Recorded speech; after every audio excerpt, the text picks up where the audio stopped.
Bienvenidos a Zoom Político, un programa serio y a la vena, con la conducción de Manuel Bernales Alvarado y Elmer Barrio de Mendoza. Zoom Político. Buenas noches, esto es Zoom Político por Red de Comunicación Regional, como todos los viernes a las 8 de la noche. Me acompaña, como siempre, Manuel Bernales Alvarado, que sin duda tendrá el mayor protagonismo en esta edición del programa. No siempre. Pequeñito para presentar a nuestros amigos. Vamos a hablar de varias cosas, pero el tema central del que hablaremos será el de la próxima conferencia de las partes sobre el tema del medio ambiente y el cambio climático que se desarrollará en Belém, en Brasil, muy pronto, en noviembre, y que es conveniente que la audiencia conozca con mayor nivel de detalle. Y hablaremos también de la presentación de un libro muy prometedor sobre Loreto a 2030, con nuestro invitado principal hoy, Roger Grandes Ríos. Pero, como de costumbre, vamos a comenzar tratando la noticia. Voy a intentar ser muy breve, pero esta semana algunas cosas se han desencadenado y algunas han adquirido nombre propio, nombre extraño, por cierto, porque intentaremos conversar sobre qué es esto de la generación Z. Lo último que nosotros recordábamos sobre generaciones que se movilizaban políticamente fue lo que se llamó la generación del Bicentenario, cuya movilización, con apoyo de algunas fuerzas distintas, provocó la caída de Manuel Merino de Lama, entonces presidente transitorio del Perú, ante la vacancia de Martín Vizcarra. Y recordábamos que ellos mismos se habían autotitulado Generación del Bicentenario, pero probablemente cometieron un grave error con su lema, que dijeron: se están metiendo con la generación equivocada. Entonces el nombre de Generación del Bicentenario comenzó a diluirse y comenzaron a ser llamados la generación equivocada, que no es un nombre pues muy precisamente grato para quien lo enarbola. La generación se fue extinguiendo, desapareció, y al mundo le ha dado por bautizar a las generaciones desde que terminó la Segunda Guerra Mundial y se produjo pues el fenómeno de incremento poblacional derivado de la posguerra, y se llamó a esta generación, que la continuó, los baby boomers, a las que pertenecemos tanto Manolo como yo. Con alguna diferencia de edad, pero somos estos productos de relaciones que surgieron después de la Segunda Guerra Mundial. Luego se ha tratado de encontrar otros nombres para distintas generaciones, grupos de edad, y hoy día se llama generación Z aquellas personas que han nacido entre los primeros años del 90 y los primeros años del siglo XXI. Que a estas alturas pues deben tener entre 15 y 30 años, grosso modo, ¿no? Entonces, esta denominación existía periodísticamente, existía en los libros, se trataba de interpretar sobre todo en Europa y Estados Unidos, pero el nombre ha comenzado a difundirse a raíz de la movilización ciertamente protagonizada por jóvenes en Nepal, que dudo mucho que tenga que ver con Europa o con Estados Unidos. En Nepal gobernaba el Partido Comunista, que era producto de una rearticulación de distintos movimientos comunistas que allí existían, una de cuyas fuentes era un grupo vinculado directamente a Sendero Luminoso, del que se consideraba como afiliado ideológico, con reconocimiento de Ismael Guzmán y todo lo demás. Y otros sectores que no tienen nada que ver con eso, que son, pero por supuesto, son sectores tradicionales, inclusive religiosos, pero continúa. Así es. O semi-religiosos, continúa. Lo que quiero decir es que el gatillador, el detonador de esta insurgencia juvenil, que terminó con el derrocamiento del gobierno, fue la prohibición del uso de redes sociales. Eso provocó la explosión juvenil en Nepal. Es decir, en pocas palabras, les cortaron el acceso a Facebook, a X, a Instagram, a YouTube, a TikTok, y eso fue el detonador. Seguramente habrá causas más profundas, pero este fue el detonante que provocó la insurgencia que acabó con la caída del gobierno. Resulta ser que a poco de que eso sucediera, en el Perú se convocó a movilizaciones de la generación Z, y entonces poco menos que se ha vendido en la noticia mundial que el Perú, siguiendo el episodio de Nepal, es parte de la internacionalización de esta generación Z, que ya algunos llaman generación Zoom y otros llaman generación zombie, que tiene poco en común. Hay una revuelta en Marruecos, y así sucesivamente se va tratando de vender una idea de conjunción de cosas que son bastante diferentes. Probablemente a mí me echó a acordar todo esto, que en 1918, en Córdoba, Argentina, el movimiento de la Reforma Universitaria fue un movimiento de jóvenes muy importante. O que en mayo del 68 en Francia fue un movimiento de jóvenes muy importante. Pero siendo que aparentemente eran tan trascendentes, sin embargo, históricamente se fueron diluyendo porque parece que los jóvenes crecen y se ambientan en la sociedad tradicional. Entonces, esto es un primer tema que me gustaría conversar, Manolo. Con mucho gusto. Bien, quiero empezar por el final. Córdoba, 1918, es un movimiento de América Latina, originado en América Latina, pero no solo de Argentina, también está en Chile, en el Perú, en Brasil, y está relacionado a un movimiento cultural que tiene que ver con la búsqueda de la mejoría de la educación, la búsqueda de la mejoría de la política, para no entrar en esquematismos, que todo eso se mejore. Y es la Revolución Mexicana, 1910, es el constitucionalismo social desde Brasil, desde México, Chile también.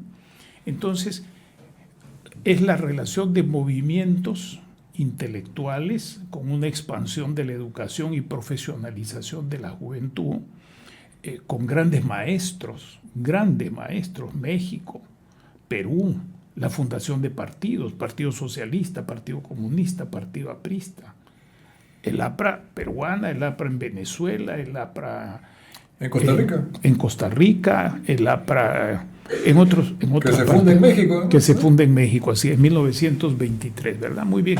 Entonces, eso es un movimiento generacional que tiene también relación con la literatura.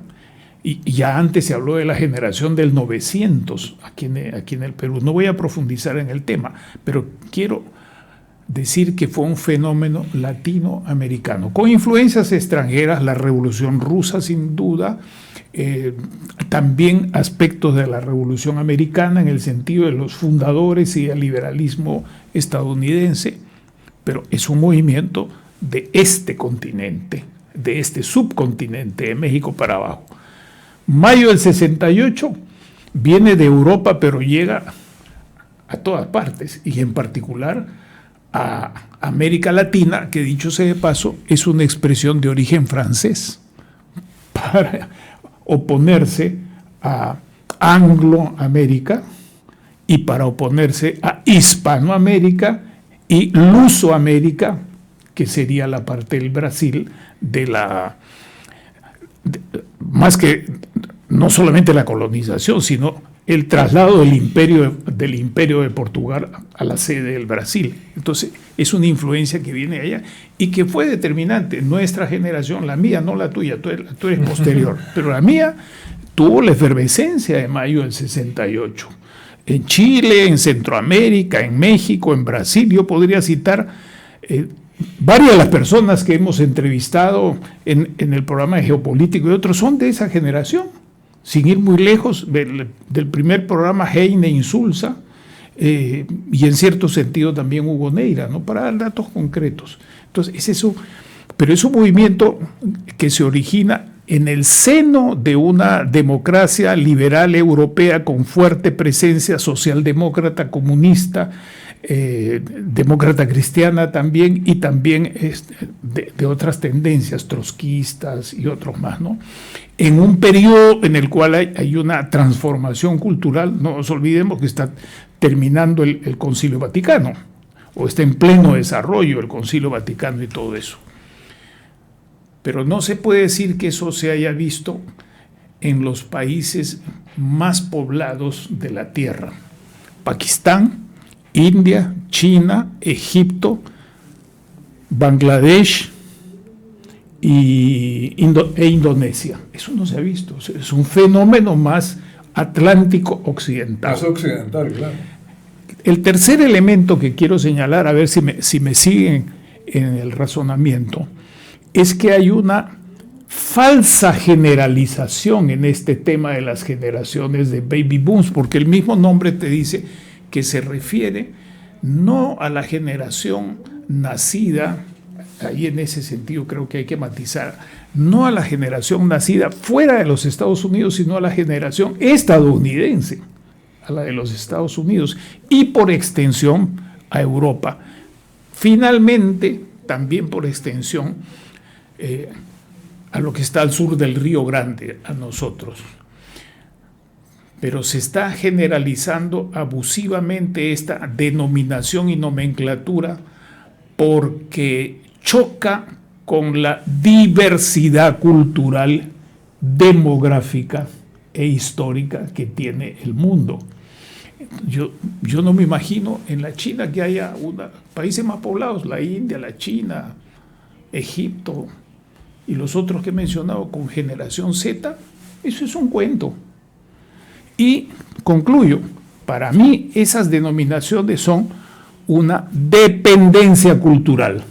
Es una dependencia cultural. Y no quiero entrar al tema de la colonialidad y eso, pero es una imitación mecánica y una dependencia cultural de bautizar con términos que no surgen o que no son acogidos en nuestra realidad, que no surgen de nuestra demografía, de nuestra historia, de nuestro desenvolvimiento social, para ponerse a la moda. Y eso se generaliza rápidamente con el TikTok y los medios de comunicación. Esa es mi reflexión.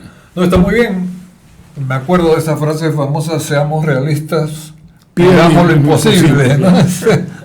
Bueno, esas cosas románticas, juveniles, que sin embargo, pues, efectivamente no tienen un necesario asiento cultural más que en Europa o que eventualmente en Estados Unidos, y que se adosan, ¿no? Yo diría, siendo un poco atrevido, me perdonan, pero a ver si me dejo entender. Esas denominaciones las hacen los alfa del hemisferio norte para que todos los demás los sigan.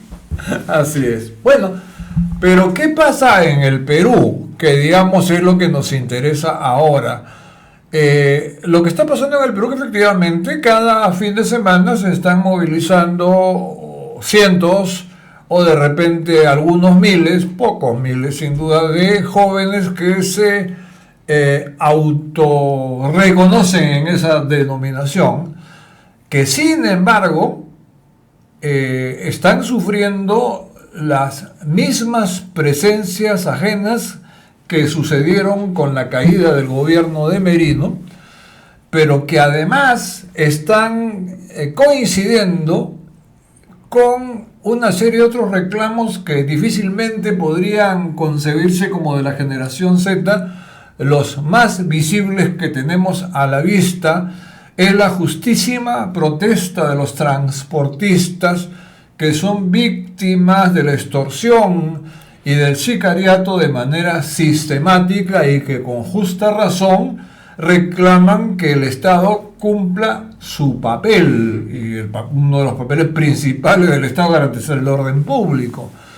Igualmente hemos asistido a ver protestas de pescadores artesanales, de construcción civil y aquí es necesario detenerse un poco, de mineros ancestrales, artesanales, informales, ilegales, que como todos sabemos en este último acápite tienen un componente delincuencial, un componente lumpen realmente peligroso. Esta conjunción temporal ante un gobierno que no representa a nadie, que solamente tiene el poder formal, que mucho dinero. Dinero presupuestal de lo que pagamos nosotros y lo que van a pagar nuestros hijos. Pero igual comienza a haber otro dinero en la minería ilegal de oro, por ejemplo. Y entonces podemos estar asistiendo a una confrontación preelectoral donde, por otro lado, los candidatos no acaban de satisfacer al electorado y gratuitamente el Perú puede estar exponiéndose a una posición abismal que ronda con el precipicio.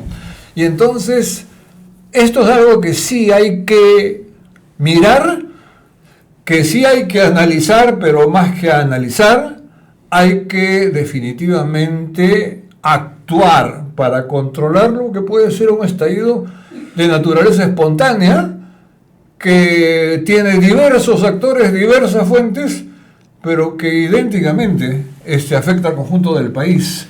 Y un gobierno como el actual, un Congreso como el actual, un Poder Judicial como el actual, un Ministerio Público como el actual, no ayudan en nada para provocar una vocación de orden social. Y resulta que de pronto vamos a estar ante la circunstancia de que una minoría activa va a dominar sobre una mayoría silenciosa, que ha pasado muchas veces en la historia.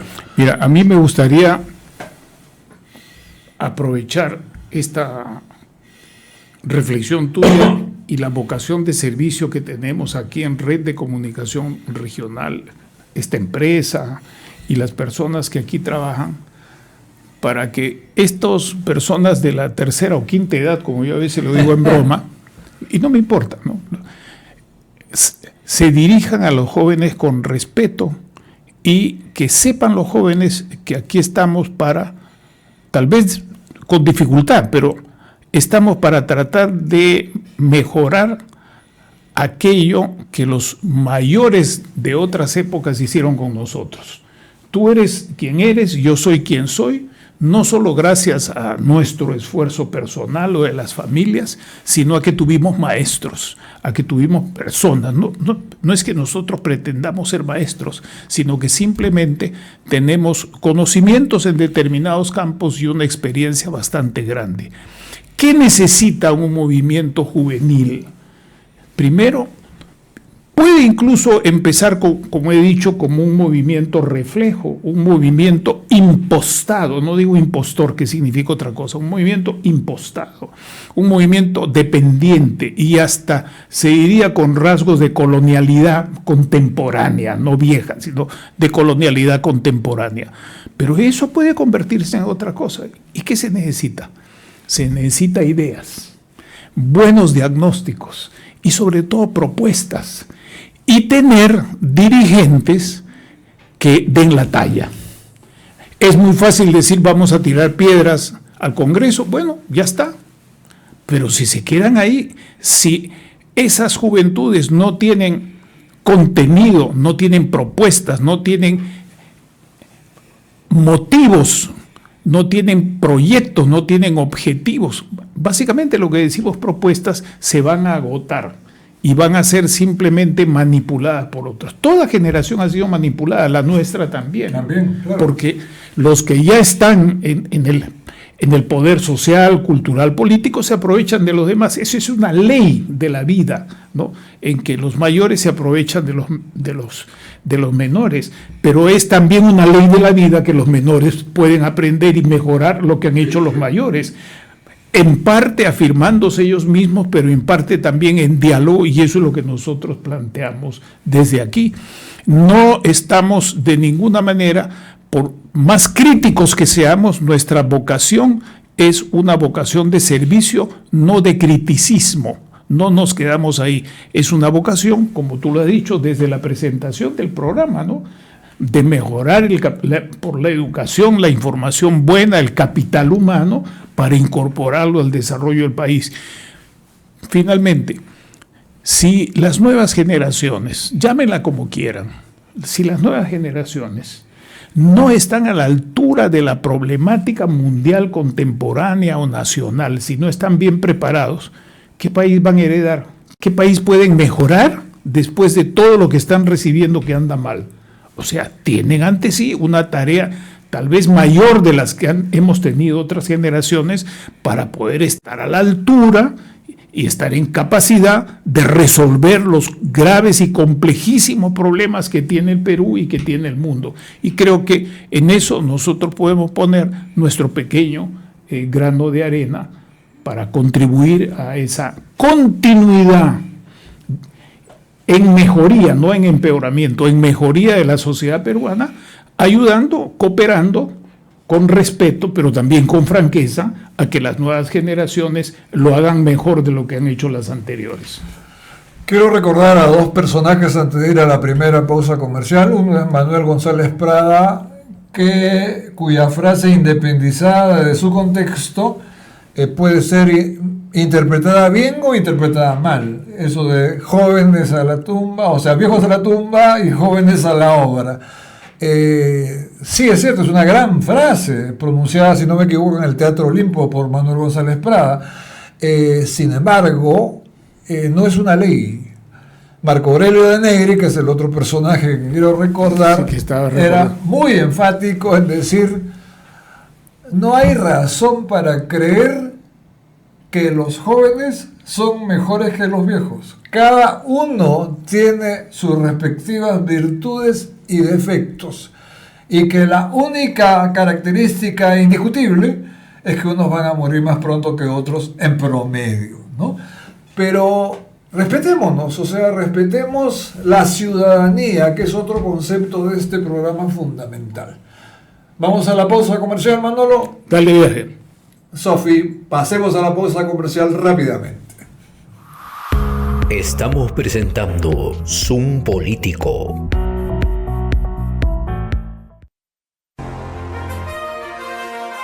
RCR, Red de Comunicación Regional, la red que comunica y une al Perú. Integramos y damos voz a las comunidades más alejadas del Perú. Más de 40 emisoras de radio, 30 estaciones de televisión y nuestras redes sociales se unen a diario con la señal de RCR. Integramos a más de 400 localidades en costa, sierra y selva. RCR, Red de Comunicación Regional, la red que comunica y une al Perú. TV para todos, 100% gratis, en un solo lugar. TV 360, canales de todo el país, series peruanas, series coreanas, series internacionales, películas para todos los gustos y lo mejor de todo, con megas ilimitados. Descarga TV 360 ahora en tu plataforma favorita. RCR, Red de Comunicación Regional. ¿Quieres saber lo que realmente pasa en el Perú? Desde la costa, la sierra y la selva, las voces del país se conectan en una sola señal. Estés donde estés, mantente sintonizado. Ingresa a www.rcrperú.com. En la parte inferior derecha podrás ver opción de TV o radio en vivo. Dale clic y listo. Estarás en sintonía en tiempo real. Noticias, cultura, comunidad, todo el Perú en un solo sitio. RCR, la red que comunica y une al Perú. Estamos presentando Zoom Político. Entras. Vamos a reflexionar brevemente sobre este tema de la flotilla de ayuda humanitaria urgente que salió de España con un gran respaldo, una gran palanca del gobierno español que muy hábilmente ha puesto el dedo en la llaga, y eso al mismo tiempo le ha servido para afianzarse en cuanto a factores divisivos que tenía adentro, con los problemas que está pasando el Partido Socialista Obrero Unificado en su actual periodo de gobierno. También otros partidos han tenido problemas parecidos de corrupción y sobre todo de confundir una serie de cuestiones vitales, tanto internas como externas, en el marco internacional y en el marco europeo. Bien, esa flotilla ha sido detenida en aguas internacionales. Al ser detenida en aguas internacionales, simple y llanamente hay una violación del derecho de tránsito y más aún del derecho de llevar una ayuda humanitaria. Sin embargo, hay que contextualizar y hablar las cosas bien duras como son. Israel no tiene derecho a hacer eso en aguas internacionales. Podía haber hecho eso abusivamente dentro de sus aguas territoriales, ¿verdad? Muy bien. Pero por otro lado, yo me hice una pregunta bien concreta. ¿Qué otros estados árabes y musulmanes han acudido en apoyo a esa flotilla? ¿Egipto? ¿Gaza limita con Egipto? No, porque Egipto no quiere comprarse el pleito de Gaza, simplemente. Contribuye incluso a las negociaciones. Qatar, que está bastante lejos, que fue bombardeado con Israel y que le pidieron disculpas por el bombardeo, que no era Qatar, sino a los dirigentes de Hamas que estaban ahí. Y Qatar tampoco ha dicho esta boca es mía. ¿Irán ha dicho algo? ¿Irán? ¿Han leído ustedes algo? ¿Que Irán ha dicho algo? Tampoco. Entonces, este asunto revela el destino fatal que hasta hoy tiene esa población palestina, que está siendo una moneda de juego dentro de un tablero geopolítico, económico, comercial muy complejo. Para quienes hemos leído los 20 acuerdos, ya no 21, ¿verdad? 20 acuerdos con detenimiento del presidente Trump, que la propaganda internacional dice el plan de Trump.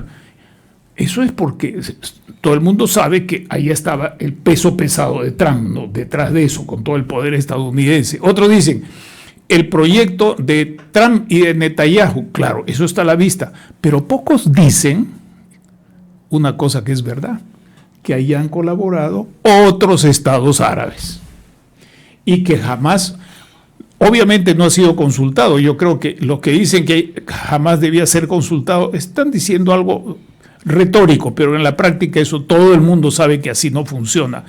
Pero que podía haber sido consultada la autoridad palestina, no lo sabemos. Tal vez lo hayan consultado. Lo que dijo Mahmoud Abbas en la ONU, el presidente de la autoridad palestina, que como dicen muchos es una mini autoridad, si es que lo es, coincide en parte con las cuestiones planteadas en ese plan de 20 puntos, pero no en todas, y en las cuestiones sustantivas torales no coincide. Entonces, concluyo yo diciendo, ¿qué está detrás de esto? Están los distintos intereses de los estados que siguen jugándose a pesar del drama humanitario de más de 50.000 muertos, ya que fueran 10.000 o 20.000. 66.000. Es, bueno, dicho por el Ministerio de Salud y Hamas. Bueno, yo le hago caso y digo, muy bien, 66.000, pueden ser más, pero el asunto, que sean 50 o 40, no disminuye para nada lo horrendo que ahí está ocurriendo. Y cuando esto pase, una vez que se logren los acuerdos, si es que se logra esta cuestión inicial, no la paz, sino una suerte de armisticio inicial, en el fondo continuarán las tensiones de todos esos estados con sus propios intereses, con el Estado de Israel. Continuarán varios de esos estados, excepto Irán, tratando de hacer una alianza con Estados Unidos, con Egipto y con Israel, mientras que Irán va a seguir jugando con Pakistán, Rusia, Turquía o la China. Eso va a continuar.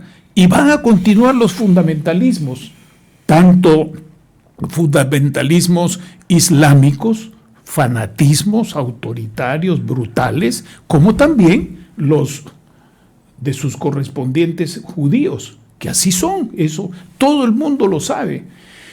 Y el factor que no se está tocando en esto es que detrás de este tinglado, que estoy tratando de mencionar en los puntos más saltantes, se encuentra una gran operación financiera, económica, tanto de producción y de comercialización de recursos de gas y de petróleo, e inmobiliaria con la construcción y la renovación de armas, que es parte de la viga estructural que está desarrollando no solo Estados Unidos. Aquí como mucha gente es antigringa, antiyanqui, dice, sí, Estados Unidos siguen desarrollando la industria militar. Oiga, mi amigo, ¿y qué hace Rusia? ¿No tiene mejores misiles que Estados Unidos? ¿No tiene mejor capacidad militar, como ha dicho en Sochi antes de ayer el presidente Putin? ¿Y la China no tiene? Ya van por la tercera estación espacial internacional con una serie de innovaciones muy buenas, lo que indica su gigantesca capacidad tecnológica aplicada no solamente en el desarrollo de esas naves, sino también a su industria militar. ¿Y qué está haciendo Turquía? Industria militar. ¿Y qué están haciendo Gran Bretaña y los otros? También industria militar. La India, también industria militar. Entonces hay una industrialización. Ese es el mar de fondo y estamos muy lejos, con esto termino, del ideal del desarme universal y completo con el cual se creó la Organización de las Naciones Unidas y varias de sus agencias especializadas en 1945 y hasta el año 50, precedidas, eso sí, por la Organización Internacional del Trabajo, que fue creada en la época de la primera organización internacional que fue la Sociedad de las Naciones. Entonces, ¿quién es ahí el Cristo, como dirían, o el sacrificado? Es una población que nunca ha tenido Estado, en eso tienen razón los israelitas, nunca ha habido un Estado, ha habido una población y distintos estados que controlaban ese territorio y esa población. Ese drama continúa. Ojalá que se detenga esa matanza, ojalá que haya algunos acuerdos que se vea que funcionan para que sigamos con la esperanza y que no sea una falsa esperanza. Como decía Cioran en la cita que le tomo a un amigo que nos va a escuchar porque está en México ahora y no nos está escuchando, decía, la esperanza es una virtud de esclavo, no se trata de eso. Qué maravillosa frase, de verdad. Emil Cioran, gran pensador rumano. Bien, ya nos toca comenzar a tratar con nuestro invitado, Roger Grandes Ríos, dos temas. El primer tema que vamos a tratar, y Manolo va a llevar la batuta, por supuesto. ¿Cómo estás, Roger? Un placer tenerte con nosotros.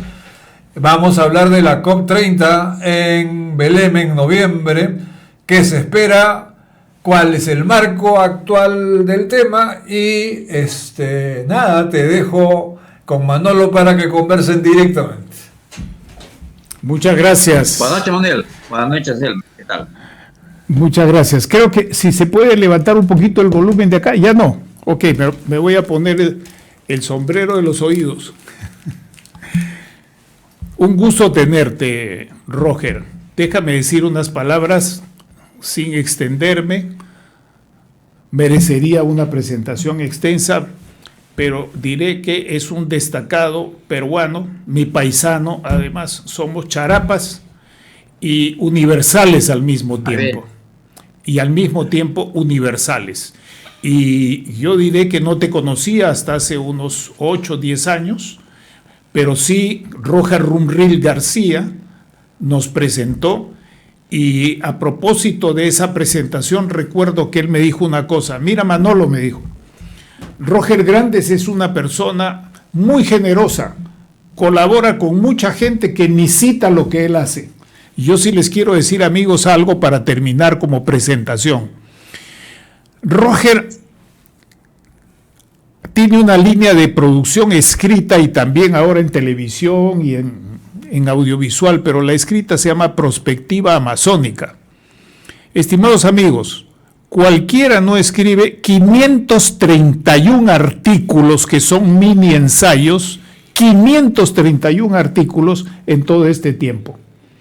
Y próximamente él va a presentar otro libro más que esperamos tener la oportunidad de abrevar en él, de nutrirnos de él y de no solamente comentarlo y tenerlo nuevamente en el programa. Él ha sido decano también del Colegio de Economistas. Quiero también decir una cosa, nosotros no es que celebremos estar de acuerdo en todo, nosotros mantenemos un diálogo con respeto, con cariño, pero también con argumentos.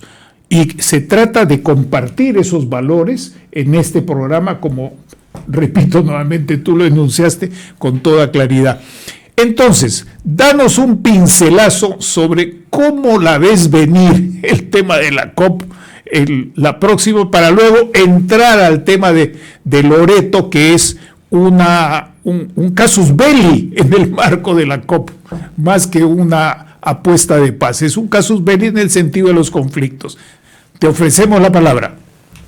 ¿Qué tal, Manuel? Buenas noches. En realidad, es un esfuerzo que estamos haciendo. No son más de 500 artículos que hemos publicado, ya ha superado los 1000.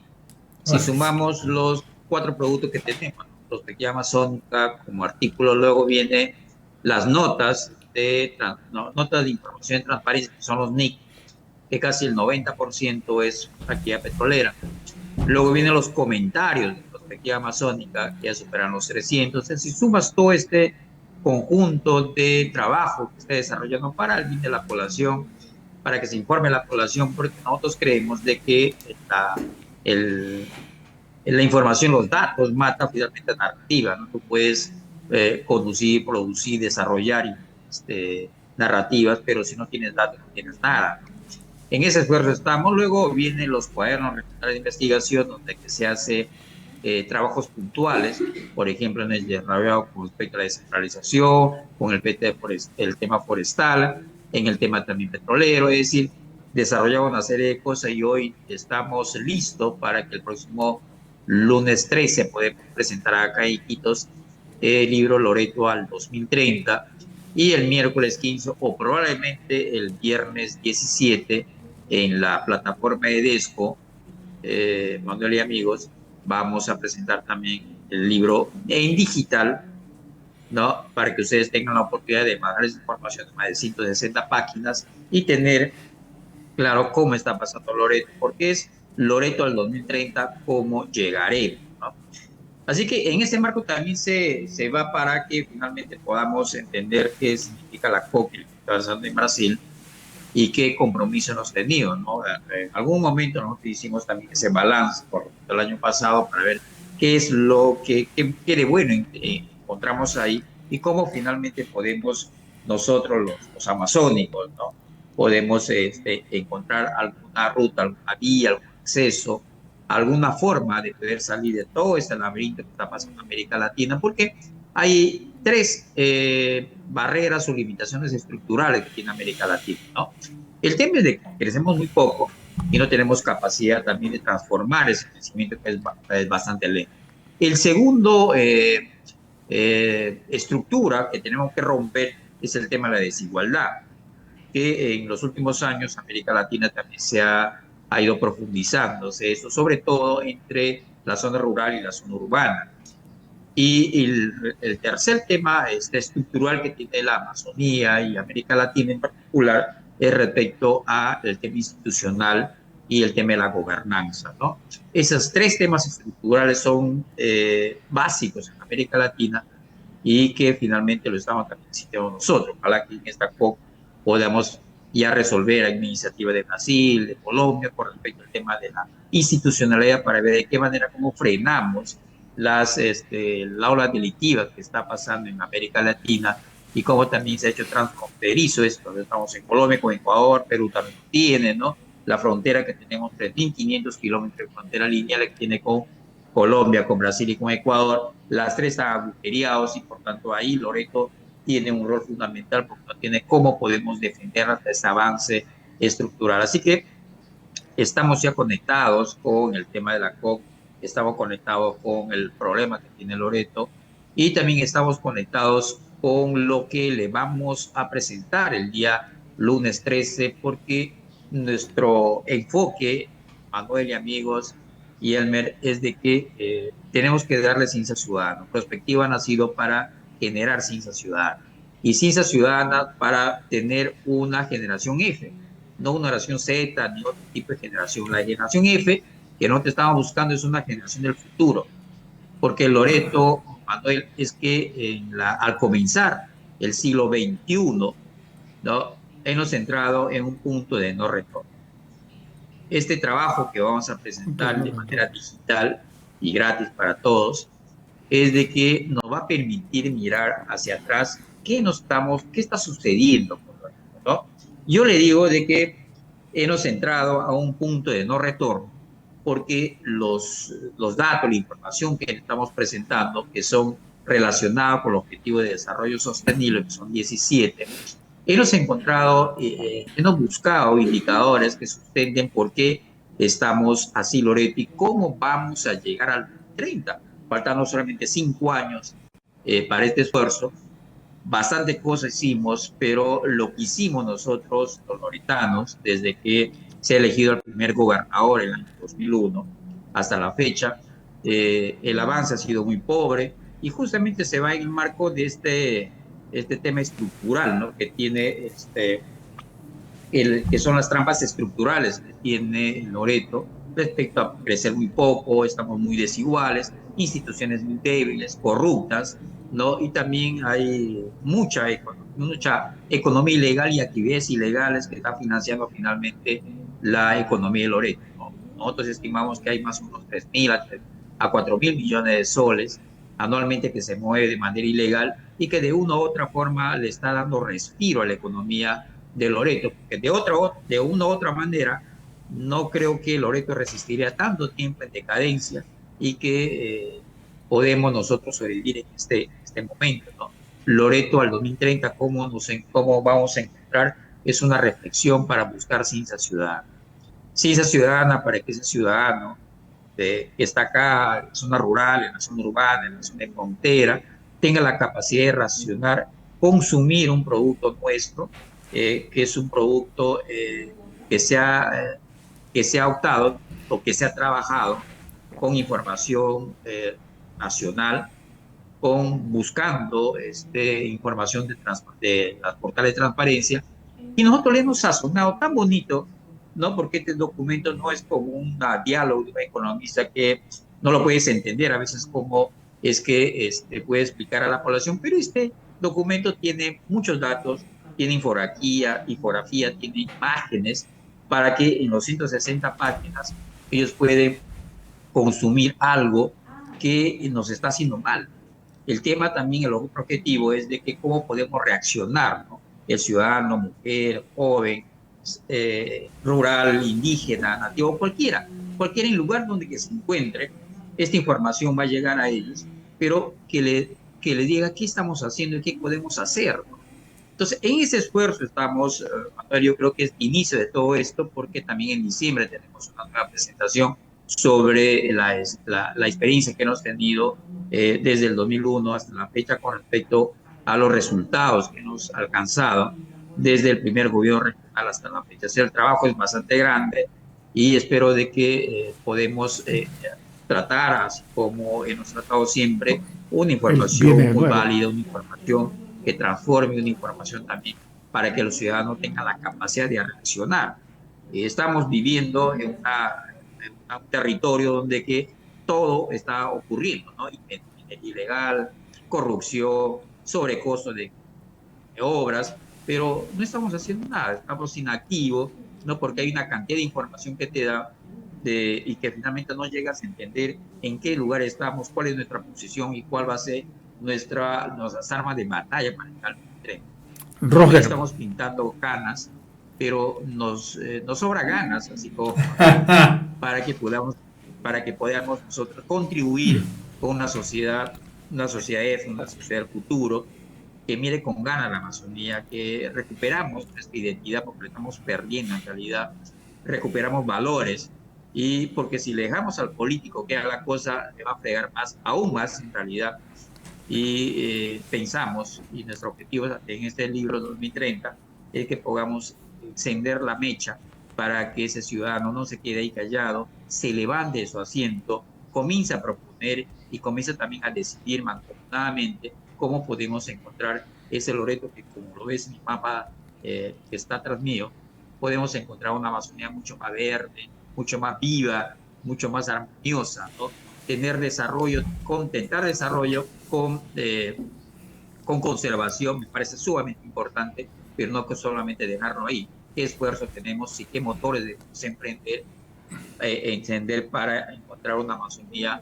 Al menos, Manuel, podemos algo de quebrar al 2030, porque la tendencia en todos los objetivos como pobreza, anemia, DCI, salud, economía, institucionalidad, todos está mal. En realidad, todo está mal. Lo que nosotros hemos hecho es consolidar todo esto y mostrar a la población para que realmente reflexione y diga, vamos a emprender un camino de diálogo compartido, una discusión real y una discusión que sea positiva, pero una discusión que finalmente podemos llegar a acuerdos concretos, ¿no? Roger. El objetivo número 17 Roger. Del documento es justamente 43 propuestas que estamos haciendo, Manuel, para ver cómo salimos de esta crisis tremenda que tiene Loreto. Permíteme una cosa. Mira, tú has dicho algo que es terrible. Se dice fácil, eso dice mucha gente, pero es terrible decir que estamos en un punto de no retorno. Esa expresión de punto de no retorno ha tenido su origen en temas de guerra y en temas geopolíticos y en juegos de guerra.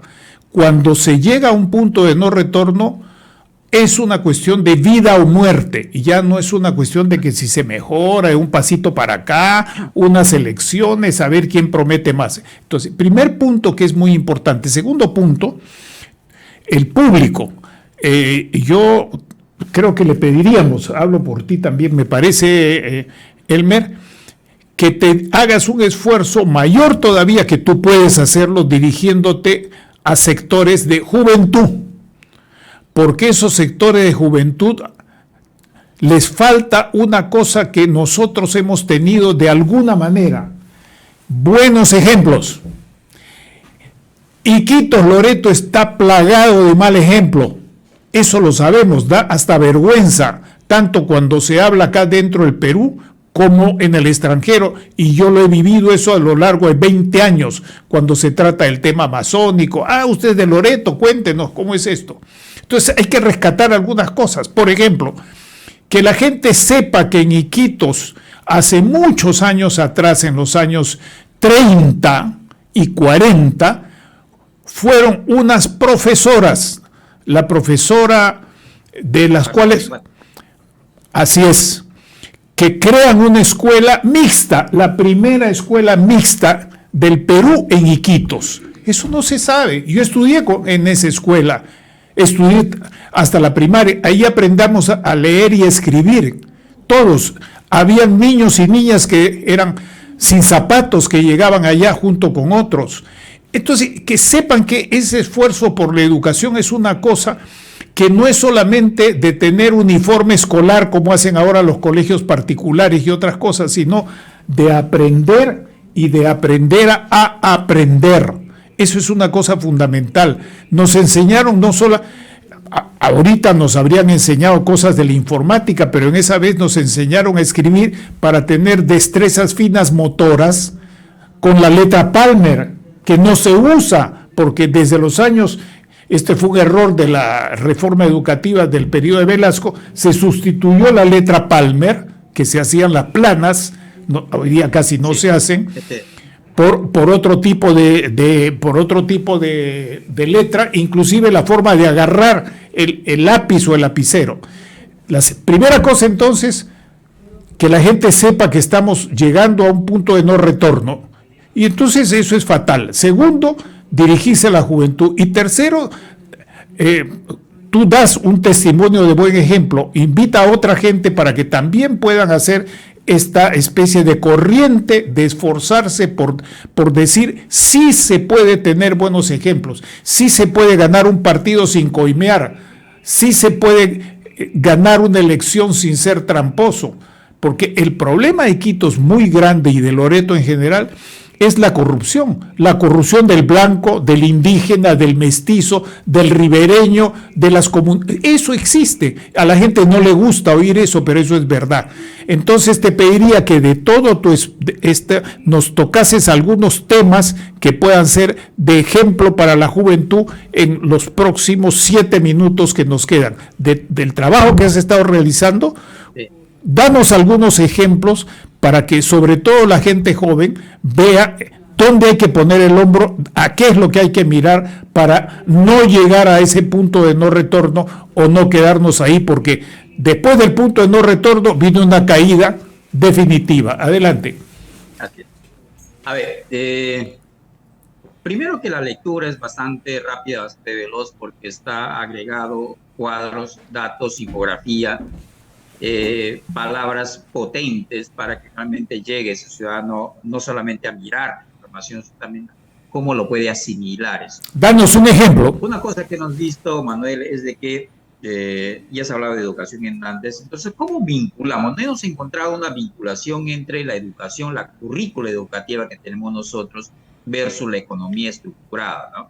Y la economía que tenemos nosotros, Manuel, y tú lo sabes, y la mayoría que nos está escuchando ahora por esta red, es de que tenemos las mismas condiciones que hemos tenido a inicio del siglo XX, ¿no?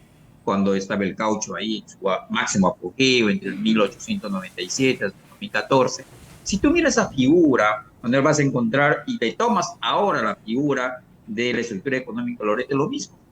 Es una economía extractiva, una economía primaria, ¿no? Es una economía dominada por la que extractiva, pero ¿cómo es posible de que una economía tan rica, un ecosistema tan rico, un territorio formidable que nos ha dado la madre naturaleza, y decimos, ¿por qué tenemos 40% de personas que son pobres?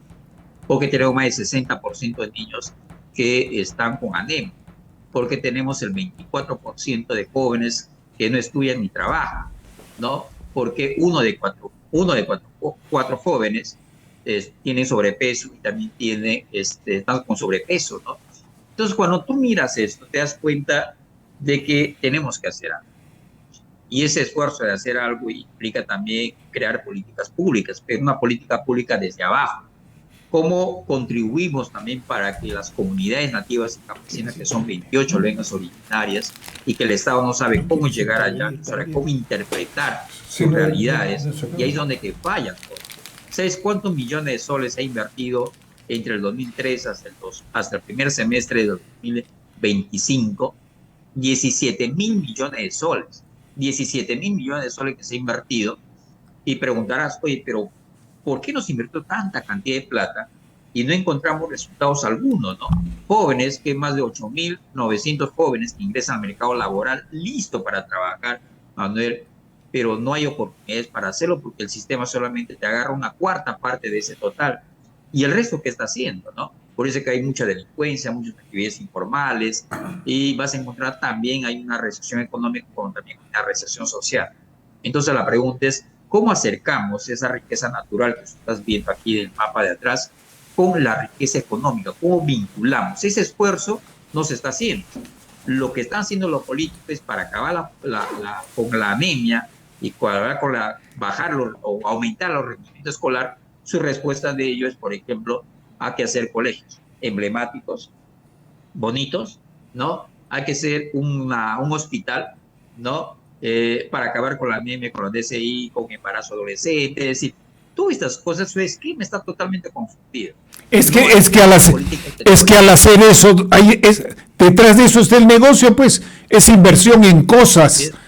Chispitas en vez de comida producida como se producía antes cerca de Iquitos o en el mismo Iquitos, en las huertas. No estamos hablando de otro mundo, esto se está haciendo en otros trópicos húmedos de varios continentes. No tenemos que inventar que el agua hierve. Continúa para terminar. Yo les pido disculpas, pero nos queda solo 1 minuto y tenemos que despedirnos también. Termina, Roger, por favor, pero ese es nuestro marco temporal. Claro, este documento se va a presentar el día lunes 13 acá en Iquitos, ¿no? Va a ser digital. no terminó todo, no es digital. Esa misma semana vamos a hacer un esfuerzo, porque estamos allá con Desco, que también soy socio, para que finalmente a mi nacional lo presentamos. Ahí está Manuel también, dos amigos más que se van a incorporar como panelista y usted va a tener acceso a ese documento de información, a ese libro espectacular que me ha demorado 4 meses, ¿no?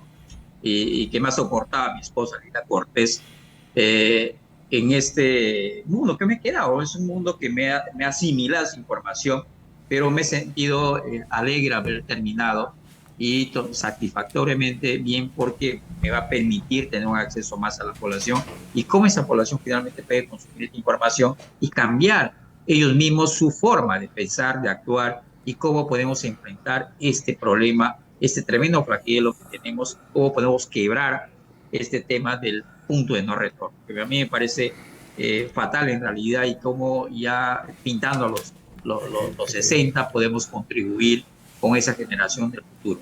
Perfecto. Esa generación que piensa, que actúa, que responde. Gracias, Roger. Muchísimas gracias. Por supuesto, queda pendiente muchísimo por seguir conversando. La próxima semana creo que vas a estar con Manolo y con Pepe Mansen en Geopolítica. Y te deseamos lo mejor con esta producción estupenda que han hecho con el libro de Loreto a 2030. Nosotros tenemos que despedirnos. Me quedo con tu frase. Puede ser que pintemos canas, nosotros más que tú, por supuesto, pero nos sobran las ganas. O sea, así es. Entonces, con esa frase nos despedimos, mi querido Roger. Manolo, ha sido un placer y nos vemos en Zoom Político por RCR el próximo viernes. Saludos. Gracias, Roger. Esto fue Zoom Político con Manuel Bernales Alvarado y Elmer Barrio de Mendoza. Zoom Político.